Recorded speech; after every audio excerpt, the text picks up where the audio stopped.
গুৰুত্বপূৰ্ণ খবৰ বাংলাদেশৰ নিৰ্বাচনত বিএনপিৰ বৃহৎ জয় আৰু তাৰ পিছতে প্ৰধানমন্ত্ৰী হোৱাৰ দিশে তাৰিক ৰহমান আৰু বৰ্তমান সময়ত তাৰিক ৰহমানক শুভেচ্ছা জ্ঞাপন কৰিছে প্ৰধানমন্ত্ৰী মোদীয়ে স্পষ্টকৈ কৈছে বাংলাদেশে এখন নতুন বাংলাদেশ বিচাৰিছে প্ৰতিগৰাকী লোকে নতুন বাংলাদেশ বিচাৰিছে গতিকে তাৰিক ৰহমানক শুভেচ্ছা জ্ঞাপন কৰিছে আৰু 20 বছৰৰ পিছত বাংলাদেশৰ শাসনভাৰ যাব বিএনপিৰ ওচৰলৈ আৰু এই সন্দৰ্ভত মোদীয়ে কি কৈছে লৈ অহাৰ চেষ্টা কৰিছে জনাই আছো ডাঙৰ খবৰ টাইম এইট বিগ ব্ৰেকিং বাংলাদেশৰ নিৰ্বাচনত বিএনপিৰ বিশাল জয় বাংলাদেশ জাতীয়তাবাদী পাৰ্টিৰ বৃহৎ জয় দীৰ্ঘ 17 বছৰীয়া নিৰ্বাসিত জীৱনৰ অন্তত দেশৰ প্ৰধানমন্ত্ৰী হ'ল তাৰিক ৰহমান 17 বছৰৰ পিছত বাংলাদেশলৈ উভতি আহিছিল আৰু বৰ্তমান সময়ত প্ৰধানমন্ত্ৰী হৈছে 20 বছৰৰ বিৰতিৰ পিছত বাংলাদেশৰ শাসন যাব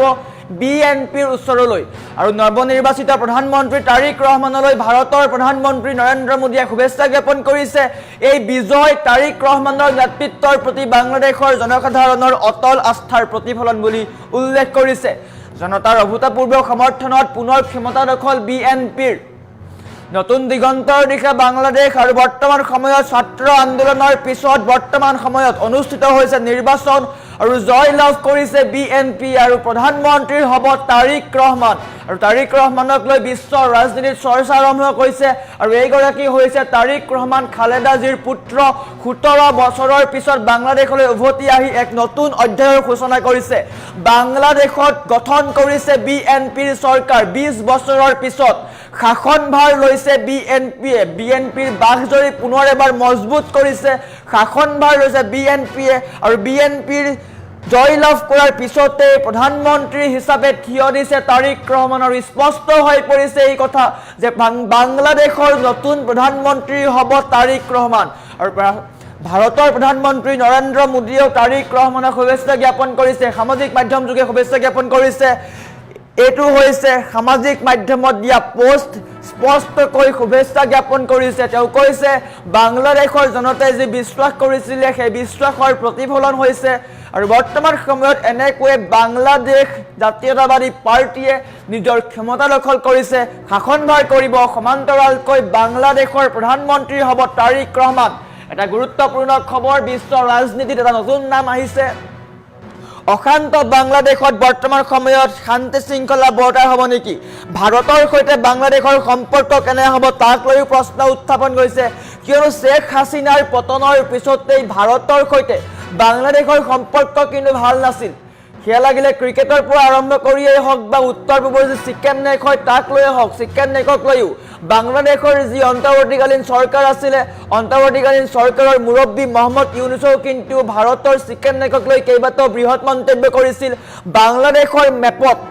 উত্তৰ পূবৰ কেইবাটাও অংশ অন্তৰ্ভুক্ত কৰিছিল আৰু তাৰ পিছতেই ভাৰতৰ বিভিন্ন প্ৰান্তত ভাৰত জুৰি চৰ্চা আৰম্ভ হৈছিল বাংলাদেশৰ সৈতে সম্পৰ্ক বেয়া হোৱা দেখিবলৈ পোৱা গৈছে আৰু বৰ্তমান সময়ত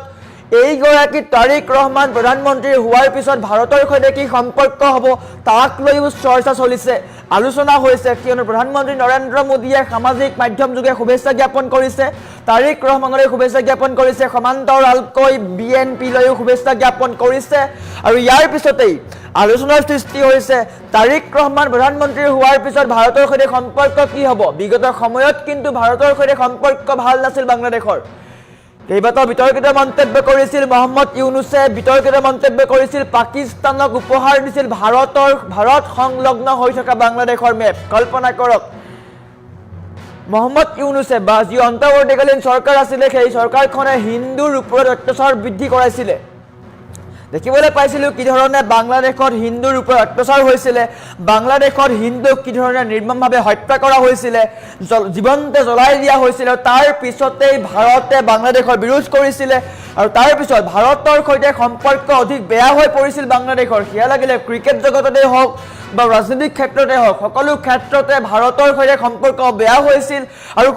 ক্ৰমান্বয়ে বাংলাদেশৰ হিন্দুৰ ওপৰত অত্যাচাৰ বৃদ্ধি পাইছিল আৰু বৰ্তমান সময়ত চৰকাৰ গঠন হৈছে বাংলাদেশে এখন নতুন চৰকাৰ লাভ কৰিছে বিএনপি চৰকাৰে শাসন কৰিব বাংলাদেশ আৰু তাৰ পিছতে এক নতুন নাম আহিছে তাৰিক ৰহমান যিগৰাকী তাৰিক ৰহমানে 17 বছৰ লণ্ডনত আছিল লণ্ডনত থকাৰ পিছত 17 বছৰৰ পিছত বাংলাদেশলৈ উভতি আহে বাংলাদেশলৈ উভতি আহি নিজৰ যি দল আছে মাতৃৰ যি দল আছিল বিএনপিৰ কামান লয় বা দায়িত্ব লয়, নেতৃত্ব লয় আৰু তাৰ পিছতে বিএনপিক এই শিখৰলৈ উপনীত কৰে। আৰু খালেদা জিয়াৰ মৃত্যুৰ পিছৰে পৰা চৰ্চাত আছিলে যে পুনৰ বিএনপিয়ে যদি শাসন লাভ কৰে তেন্তে তাৰিক ৰহমান হ'ব প্ৰধানমন্ত্ৰী, আৰু সেয়া স্পষ্ট হৈছে। তাৰিক ৰহমান বাংলাদেশৰ প্ৰধানমন্ত্ৰী হৈছে, আৰু বৰ্তমান সময়ত ভাৰতৰ প্ৰধানমন্ত্ৰী নৰেন্দ্ৰ মোদীয়েও সামাজিক মাধ্যমযোগে শুভেচ্ছা জ্ঞাপন কৰিছে, তাৰিক ৰহমানক শুভেচ্ছা জ্ঞাপন কৰিছে। আৰু ইয়াৰ পিছত এটা কথা আমি ইংগিত দিব পাৰোঁ যে বাংলাদেশৰ সৈতে ভাৰতৰ সম্পৰ্ক ভাল হ'ব পাৰে। বিগত সময়ত কেইবাটাও বৃহৎ মন্তব্য কৰিছিল অন্তৰ্বৰ্তীকালীন চৰকাৰৰ মুৰব্বী মহম্মদ ইউনুছে, কেইবাটাও বৃহৎ মন্তব্য কৰিছিল। তেওঁ স্পষ্টকৈ কৈছিল যে চিকেন নেক যি আছে বাংলাদেশত অন্তৰ্ভুক্ত কৰা হ'ব, চিকেন নেক ধ্বংস কৰা হ'ব। বিভিন্ন সময়ত বিভিন্ন বিতৰ্কিত মন্তব্য কৰি আহিছিল, যাৰ ফলত ভাৰততো চৰ্চা আৰম্ভ হৈছিল। ৰাজ্যৰ মুখ্যমন্ত্ৰী ডক্টৰ হিমন্ত বিশ্ব শৰ্মায়ো এই ক্ষেত্ৰত প্ৰতিক্ৰিয়া প্ৰকাশ কৰিছিল, কিয়নো বাংলাদেশে পাকিস্তানকে ধৰি বিভিন্ন সময়ত ভাৰতৰ সৈতে সংলগ্ন হৈ থকা বাংলাদেশৰ মেপ প্ৰদৰ্শন কৰিছিল, যাক লৈ চৰ্চা হৈছিল ৰাজনৈতিক মহলত। ভাৰতেও ইয়াৰ প্ৰত্যুত্তৰ দিছিল। ভাৰতে স্পষ্ট কৰিছিল বাংলাদেশে যদি আমাৰ চিকেন নেকক আক্ৰমণ কৰে তেন্তে আমিও ইয়াৰ প্ৰত্যুত্তৰ দিম। বাংলাদেশৰ যি দুটা চিকেন নেক আছে সেই চিকেন নেক দুটা আমি আক্ৰমণ কৰিম, এনেকুৱা মন্তব্য কৰা হৈছিল। আৰু ধাৰাবাহিকভাৱে বাংলাদেশৰ সৈতে ভাৰতৰ সংঘাত বৃদ্ধি পাইছিলে। আৰু বৰ্তমান সময়ত এখন নতুন চৰকাৰ লাভ কৰিছে বাংলাদেশে, বিএনপিয়ে শাসন কৰিব। বিএনপিয়ে শাসন কৰাৰ পিছতেই স্পষ্ট হৈ পৰিছে এটা কথা, দুয়োখন দেশৰ মাজৰ সম্পৰ্ক ভাল হ'ব। তাৰিক ৰহমানক ভাৰতৰ প্ৰধানমন্ত্ৰী নৰেন্দ্ৰ মোদীয়ে সামাজিক মাধ্যমযোগে শুভেচ্ছা জ্ঞাপন কৰিছে। আৰু প্ৰধানমন্ত্ৰী নৰেন্দ্ৰ মোদীৰ এই পোষ্টটোৰ পৰা এটা কথা স্পষ্ট হ'ব পাৰি যে বাংলাদেশৰ সৈতে ভাৰতে সম্পৰ্ক ভাল কৰাৰ চেষ্টা কৰিছে, ভাৰতেও সংঘাত বিচৰা নাই। যদি এনেকুৱা হয় তেন্তে দুয়োখন দেশৰ কাৰণে ভাল হ'ব, বিশেষকৈ বাংলাদেশৰ কাৰণে আৰু উত্তৰ পূবৰ কাৰণে এক ভাল বাতাবৰণ বুলি ক'ব পাৰিম, কিয়নো উত্তৰ পূব আৰু বিশেষকৈ অসম হয়, অসম আৰু বাংলাদেশৰ সীমান্তৱৰ্তী দুই ঠাই লগালগিকৈ আছে, যাৰ ফলত দুয়োখন দেশৰ মাজৰ সম্পৰ্ক বৃদ্ধি পালে অসমৰো লাভ হ'ব, উত্তৰ পূবৰো লাভ হ'ব, সমান্তৰালকৈ বাংলাদেশৰো লাভ হ'ব। নিশ্চয়কৈ এই কথা সকলোৱে আলোচনা কৰিছে। আৰু বৰ্তমান সময়ত তাৰিক ৰহমানে শপত গ্ৰহণ কৰাৰ পিছতে নিশ্চয়কৈ মোদীয়েও এই ক্ষেত্ৰত আলোচনা কৰিব, মোদীয়েও আলোচনাত মিলিত হ'ব পাৰে। যদি দুয়োখন দেশে সম্পৰ্ক ভাল কৰে তেন্তে বিশ্বৰ অৰ্থনীতিত বাংলাদেশেও কিন্তু অগ্ৰণী ভূমিকা লাভ কৰিব। বাংলাদেশৰ কেইবাটাও বহু ক্ষুদ্ৰ উদ্যোগ আছে, যি ক্ষুদ্ৰ উদ্যোগে এক নতুন আশাৰ ৰেঙনি লাভ কৰিব। তাৰিক ৰহমানে এটা কথা স্পষ্ট কৰিছিল,